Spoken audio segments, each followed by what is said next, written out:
welcome back, guys. I'm your host, Keyblade Kyrie 2010. Today we're doing another Archives.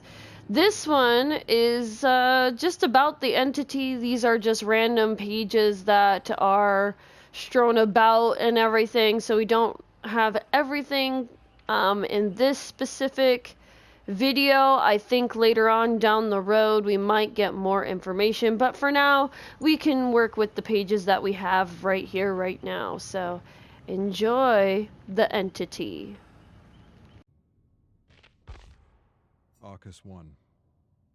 I would start at the beginning, but I don't know when that was or how long ago I was banished to this prison.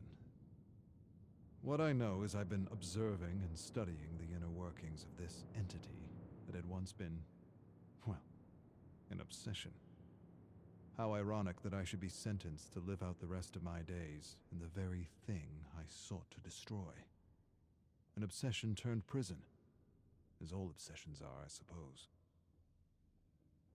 Arcus 54. The atmosphere of the realms is dark and grim, to say the least, but also ever-changing. I've already remarked that the atmosphere is misty, even foggy at times, and that this fog feels alive.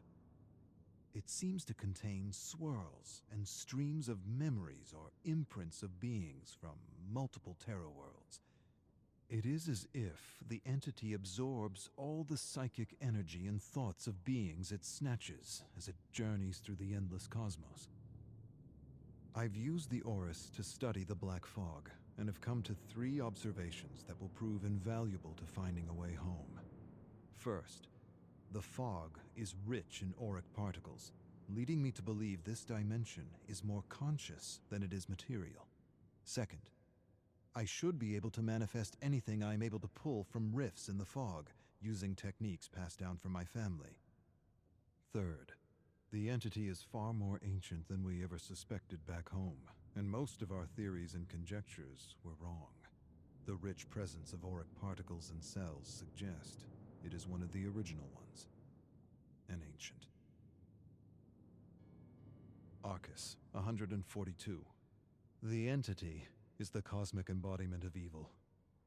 Back home, we witnessed how its very presence turns worlds inside out. How it seems to remove or extinguish any sense of empathy or compassion within communities. How it brings people to the brink of madness and, well, pushes them in. Now I understand. It does all this in order to rip victims from their lives and have them play out an endless trial of terror that it presumably needs for its own survival. And there, perhaps, lies the key to its destruction, if an ancient can be destroyed at all. End the trials. Destroy its ability to sap dark nectar from victims like a cruel parasite feeding from a flower. At least the Archives affords me a better understanding of the entity, why it moves from universe to universe, picking victims off and devouring worlds as though at a cosmic buffet.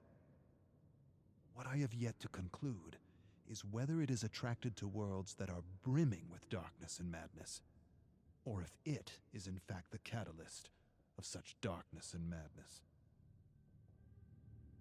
Arcus 557. All planes of existence are a unique mix of conscious auric particles and material particles. The entity is almost certainly pure consciousness.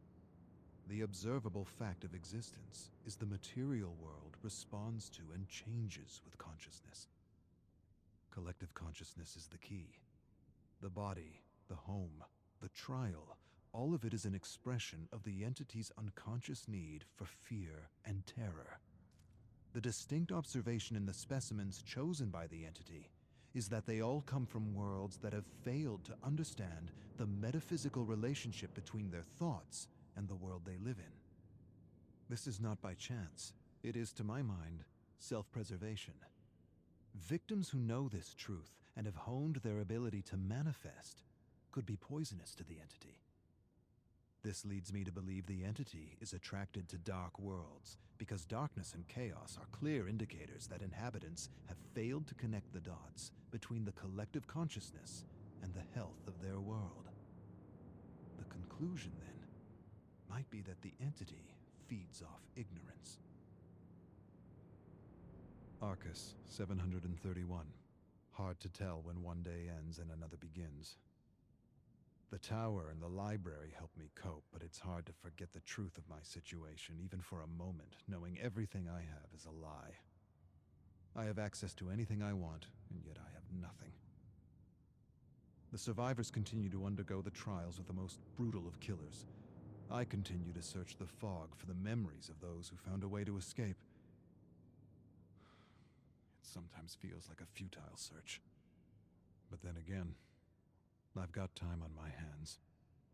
Lots of time.